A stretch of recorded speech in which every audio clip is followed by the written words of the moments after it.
The Christians took the whole Christian Bible, the Old Testament and the New Testament, out of the Egyptian Book of the Dead. So that if you want to go to the source, don't go to King James. Go to ancient Egypt and you've got a Bible that's 10,000 years older than anything that these Christians have. You have students going through college, graduating with a degree, and then they can't even write their own name. I began to study the history of Africa, particularly the history of Ethiopia and Egypt. You go back and study the ancient history of Egypt, and especially the religion of ancient Egypt, and they had a Bible.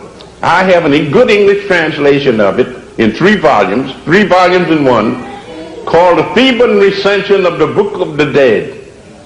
And in this, you take this Egyptian Bible and compare it with the King James Bible, which is popular among the Protestant denominations in the United States.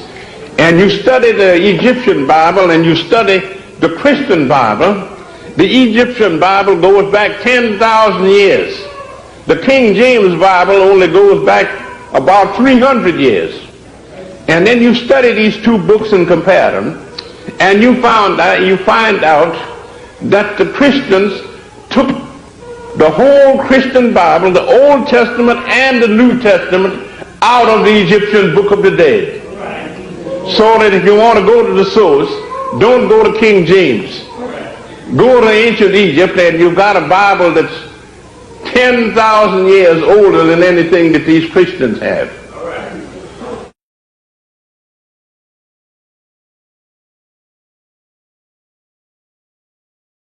Corner here. It's everywhere. Everything is hieroglyphics. Yes. Oh my goodness, this is incredible. This antechamber, the second of 3, holds more than 400 hieroglyphic spells known as the Pyramid Texts, the earliest religious transcripts in the world, and the first to be carved into pyramid walls. They are all mystical instructions meant to be read by the pharaoh after his death. Please tell me what all this means in general.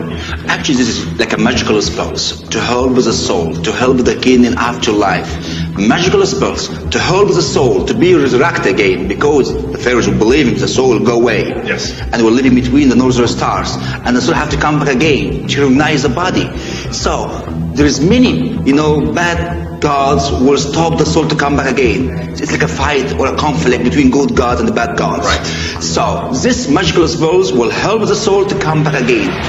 The pharaohs lost their power. They had seen the tombs of earlier dynasties robbed of the royal treasures that were supposed to guarantee access to the afterlife. So they turned to these written spells instead of luxurious treasure as their new theft-proof tickets to paradise. For instance, if you have a look here, you can see his name, T. There's a half bread, and the feather is eye.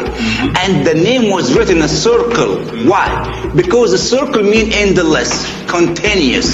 So if you got your name in a circle, you will live forever. Right. You will be resurrected in afterlife. All the spells dedicated to Teti, the owner of the pyramid here. Originally, these cryptic symbols, the world's earliest collection of prayers, were painted in vivid colors.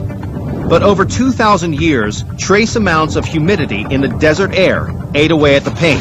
So if you use your imagination, very colorful wall, yes, very colorful star across the side. Yeah. This is a brilliantly panoramic place. That's right. Yes. The ideas in the pyramid texts evolved over hundreds of years into a remarkable document, an eerily detailed roadmap to the afterlife, known as the Book of the Dead. It was written on papyrus, an early form of paper, and placed in the coffin to help guide the deceased on their last journey, including a final step that is still familiar to millions today. Everybody's believing he will stand in front of God, and he swear, I'm honest guy. I didn't do anything bad to my neighbors. I never polluted the river Nile water. I never looked to my neighbor wife. It's a great instructions, okay? At the end, they are waving his heart. And if he's a good guy, he will go to paradise. I see. If he's a bad guy, you have to get punished. So the same idea of sin existed here in the Egyptian times as it does later in Christian and all other... I believe the religion is just one tree. And we have many branches. Exactly. Islam, Christianity, Jewish. So it was the main tree. So we're looking at the roots right here. Here we are in the roots.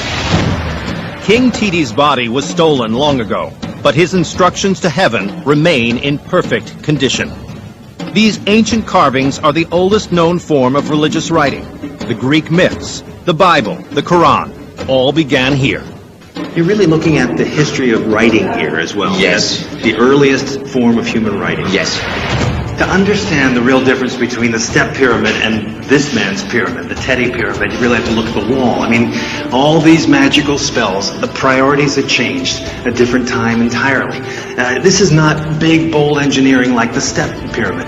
This is a more mythological statement. I mean, the times had changed. You had a pharaoh who was looking for a different way to help himself into the afterlife, and it's all right here, the magical spells that he would use.